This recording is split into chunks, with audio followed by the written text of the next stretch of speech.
We're in a real tumultuous time right now. Really shaky. We're on shaky ground right now with Disney. I mean, they really all these studios really, but we focus on Disney here. So, it's no sugarcoating. This is a rough time for Disney. At the end of the day, do you think they're going to work it out? We'll come out of this stronger and it'll be fine. Are you maybe not as Pollyanna-ish where you feel like, well, they might get out of it, but in what form? They owned by Apple or they split up and broken out. Like, where do you kind of see this? It's almost impossible to kind of predict, but just your general sense, where do you see this going with Disney? You know what, the way, if I had to base all my judgments on what I've heard up to this very minute, I think they're gonna break up the company. They're gonna sell the mass majority of it to Apple, and Iger's gonna try to do what he can, but it's too close to call, and it's something that we have to all wait and see what happens. Again, even down to getting Iger's replacement as a new CEO, it's like, okay, well, if you get a new CEO in there, is he going to be another Robert Iger or is he going to be another Bob Chapek situation? Right.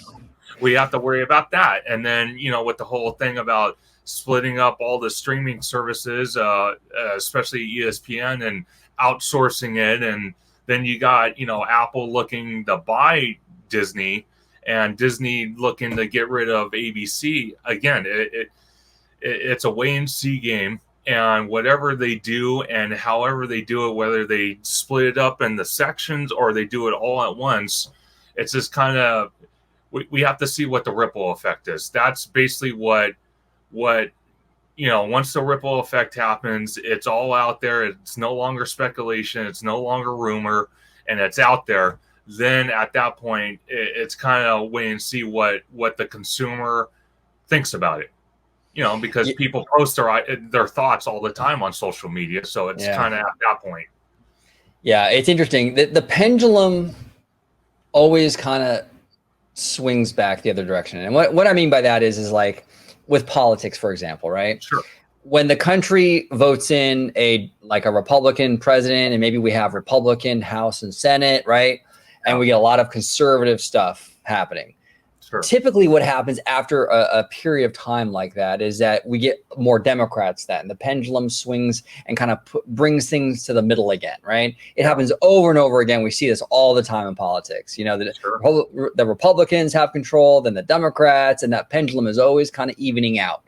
Yeah. Same goes for Disney. And not politically, I mean, just in general. Like we had a time period of massive growth at the Walt Disney Company under Bob Iger. They were buying Pixar, Lucasfilm, Marvel, Fox. It was just he was spending money like a drunk sailor. He was buying stuff up. So I think that the inevitable kind of thing to happen in that situation is that the pendulum is going to swing and bring it back to the middle again. And that's what we're seeing. We're seeing that course correction.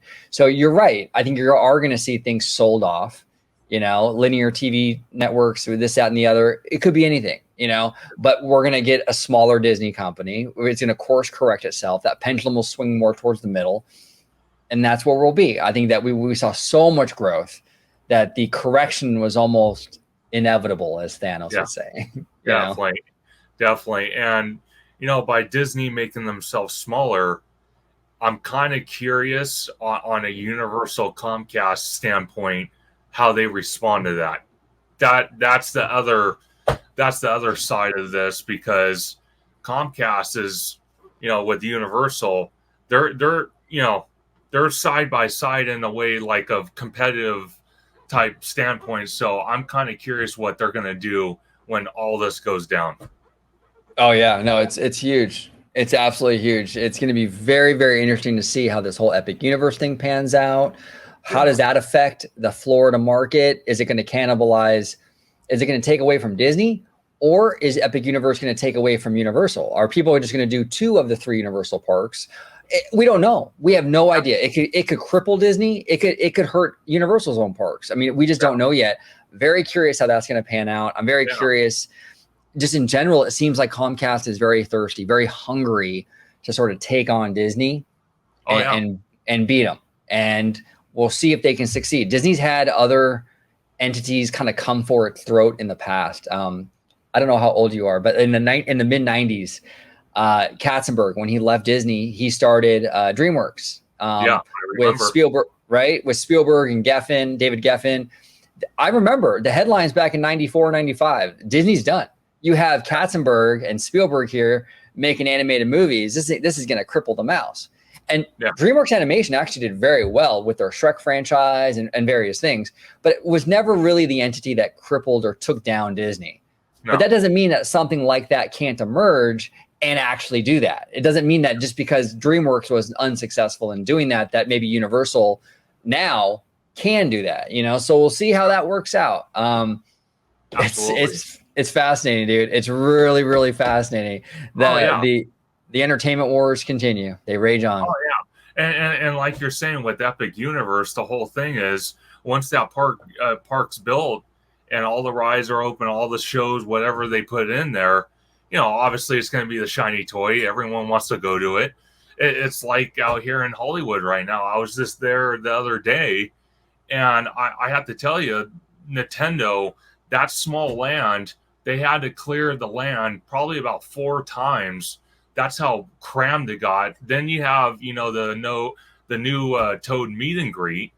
The ride obviously is racking up 300 minutes plus, and no one else is going to any of the other rides or lands like Harry Potter. I think when the park opened, because I like to do rope drop. I like to get in there, do my thing, and then get out because LA traffic, I hate it.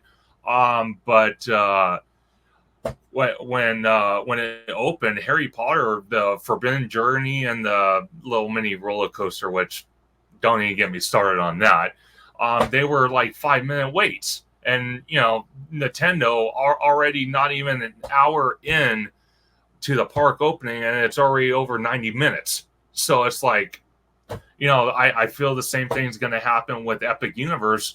Epic Universe is just going to be packed, and the other parks, it might be busy, but not packed. Where all the wait times on the rides, the attractions, all that are reasonable. Yeah. Well, I tell you, like, I think that Universal Studio Park is in big trouble. And I think it's in big trouble because a lot of the stuff that park has been dropping has not been good. I mean, you know, that in my opinion, what I've seen from the Minion Villain Con thing, very underwhelming stuff. And you're going to introduce Epic Universe down the road, which I'm assuming is going to be really, really good. Oh yeah. What's the incentive for people to do all 3 parks when you have Epic and Islands of Adventure really kind of like the heavy hitters, and you have this other park kind of producing real like second tier stuff? They got to up that Universal Studios Park in Orlando really has to up their game.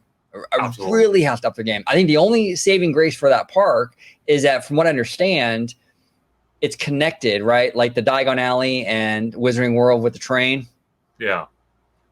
I think that might maybe keep people interested in that park because it's the connector for that Harry Potter stuff.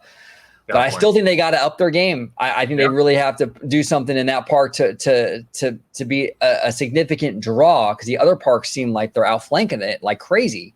Oh yeah. Well, see, that's why you're saying with Walt Disney World, once Epic Universe opens in 2025, I still think Walt Disney World is still going to be packed. But on the other hand, like we're saying, the Epic Universe is going to be packed. Islands of Adventure is going to be packed, but maybe not the main park of Universal. So that's why I'm saying, even with Epic Universe opening, I don't think Walt Disney World is going to lose all the crowds. They might lose some because Universal has a shiny new toy, and everyone wants to go check it out and give their opinion, obviously. So it might be a hit or a miss situation, but from what I'm seeing, aerial photos and all this, that park looks absolutely incredible, and it's going to bring the crowds for sure. Yeah, absolutely. It's going to be a fascinating time. 2025. Yeah. It's coming.